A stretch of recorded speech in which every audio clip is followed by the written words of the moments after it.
টাকা গুনছে, আবার বড় মায়ের চোরের মায়ের বড় গলা শুভেন্দু আবার কি বলছে মুসলমানদের হাঁটাতে হবে। বড় সনাতনী হয়েছে, বড় সনাতনী হয়েছে, বলছে মুসলমানদের তাড়াতে হবে।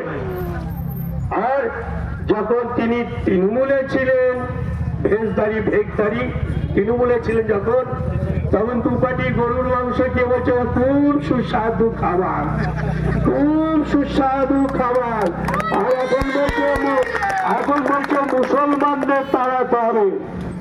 এই বাংলা, এই ভারতবর্ষ হিন্দু মুসলমান জৈন খ্রিস্টানদের বাংলা ভারতবর্ষ, এই বাংলা ভারতবর্ষকে এই দেশ স্বাধীন করতে গিয়ে 87 জন আমাদের বিপ্লবীরা শহীদ হয়েছে। আমাদের বাঙালি হিন্দু মুসলিমরা আর আত্মবলিদান দিয়ে দেশ স্বাধীন করেছিলেন। কোথাও গুটকাখোর, কোথাও গুজরাটি, কোথাও বিহারিরা কেউ দেশ স্বাধীনের ভূমিকায় ছিল না।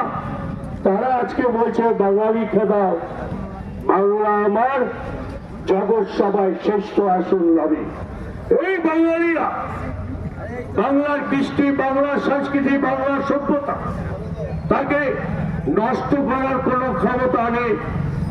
ভেঙে দে লৌহ কপাট, এই যে গানটা বিদ্রোহ কবি নজরুল ইসলামের, যখন বাঙালিরা হাতে হাত মিলিয়ে, আমাদের হিন্দু মুসলমান বাঙালিরা হাতে হাত মিলিয়ে রাখবে, মোদীর বাবা পালানোর রাস্তা খুঁজে পাবে না, অমিত শাহর বাবা রাস্তা খুঁজে পাবে না।